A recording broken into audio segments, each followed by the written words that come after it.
বসো বসো। তারপর বাড়িতে সব ভালো তো? এই চলছে আর কি। তা তোমার বৌমা ঘুমাচ্ছে নাকি? না, ওই ঘরের মধ্যে কাজ করছে হয়তো। এই দেখো, বলতে বলতেই চলে এসছে। দেখে তো মনে হচ্ছে ঘুম থেকে উঠে আসলো। হ্যাঁ হ্যাঁ, আমি বললাম এত কাজ না করে যাও, নিজের ঘরে গিয়ে রেস্ট নাও। তুমি চা খাবে তো? বসো, আমি চা করে নিয়ে আসছি। কেন, তোমার বৌমা চা করতে পারে না? না, ও না চাটা ঠিক করতে পারে না।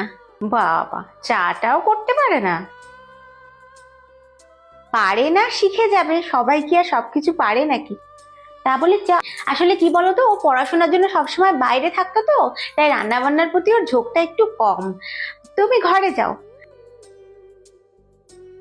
তা বলো, তুমি আজকে কি খাবে? আজকে সব তোমার পছন্দের রান্না বান্না করবো আমি। তা সেগুলোও কি তুমিই করবে নাকি? হ্যাঁ, বললাম না ও অতটা রান্না বান্না করতে পারে না। হুঁ, ভালোই তো বৌমা দোষ গুণ ঢাকছো গো। কেন দোষ ঢাকবো না বলো? আমি কি আমার মেয়ের দোষ ঢাকতাম না? ও তো তেমন আমার মেয়ে। আমার মেয়ে কি বিয়ের আগে কোনো কিছু পারতো নাকি? কিছুই তো পারতো না।